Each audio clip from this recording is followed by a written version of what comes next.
In this demonstration, we'll take a look at how pseudocode maps to real code. What we'll do is we'll use lesson 2 as the guide for that, and I'd like to point out to you the chapter 2 source code. We also have this posting, don't struggle with pseudocode, and what it does is it points back to the source code for each of the chapters. So let's take a look at this one. Now what you do is download this zip file and then unzip it at your desktop, and you'll see all of the chapter 2 programs. And what we'll do now is we'll take a look at only 1, 11, and 14.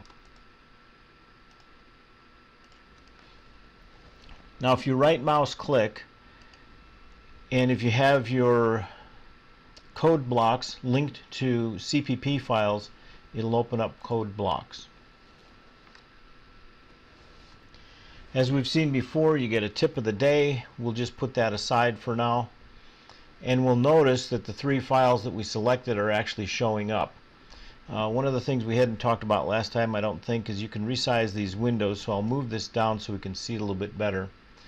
We'll start by selecting program 1, but here's the source code that maps to the program in the book, and I have a copy of it right here.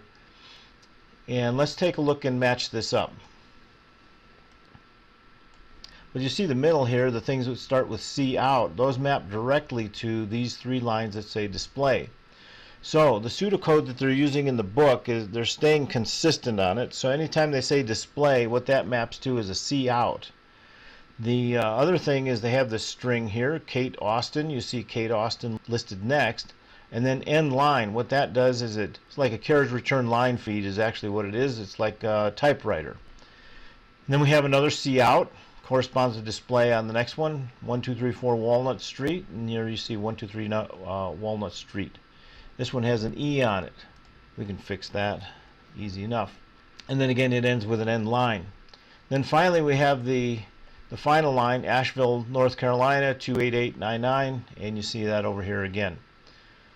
So everything above that is what it takes to run the program. These double slashes are comments, of course. These comments are I've requested on all closing curlies. Here's an opening curly, and there's a closing curly. Main is part of the overhead. The opening and closing curlies are part of the overhead, and the system pause we talked about in the last demonstration of Hello World, and return 0, those are overhead.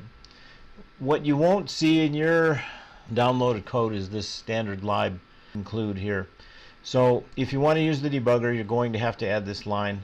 So let's go ahead and choose build and then build. We see the action down here, and when we get the final process terminated with status 0, it built well, and all we have to do now is run it. And there you go, Kate Austin 1234 and the rest of it. You can take a look in the book. They have an example on the next page showing that exact output, so ours matches exactly. One of the homeworks is similar to this. I'll hit enter a couple times and we'll escape from there. Now the other thing that I want to show you is then that here's our program back where we had the programs all loaded. We have program 2_1. Here was our source code, but now we have an executable file, and we also have this object file for 2_1. Let's go ahead and right mouse click on this, open it up. It should execute just fine. There it is. So you get the same thing. Okay, now let's move on to program number 11. We already have it loaded over here, and let's just talk about how that maps to pseudocode. First of all, we have display. There's a couple of displays as you see them. We've looked at before. That means C out. Well, guess what? Here we have C out, C out, C out, C out. And let's see if that matches up. First one, enter the desired future value. There it is, enter the desired future value, and so on. Enter the annual interest rate. Here it is. How many years will you let the money grow? And there's that. And then finally, you will need to deposit, and that's listed down here. Okay, now this time we have input. So we're going to input to future value, input to rate, and input to years. Input is done with cin, and we have 3 of those. So here's the future value, here's the rate, and then here are the years. Now, there's a difference that you need to have variables in order to collect those values. So that's what's happening up here. We declare a variable of type double to put the future value, the rate, and the years in. We're also going to create a variable called present value, and we'll see that that'll actually get set down here in line 7. We see a set. A set is when we do assignment. There's a variable called present value here, and then there's a future value with this formula. Let's talk about that. Here's present value. We saw it declared right here. We're using it here. We're actually assigning it the value of this formula here that does the calculation. It takes into account the future value right here, the rate right here, and the years that were input by the user. Now we have one extra special thing here. In order to make this formula work, we are using the power function. We'll talk about functions in a couple of lessons, but right now just use this thing as is. But what it basically says is take the rate plus 1 to the power, or raise it to the power of the years, like here. 1 plus the rate to the raised to the power of years. And in order to do that function, we have to include a new library. This is the C math library, and we've seen these other includes before. Let me point out a couple of other things. Opening, closing curlies. We want to start to really worry about indentation. The curlies should line up vertically here, and then everything between that 2 curlies should be indented, at least 2 spaces.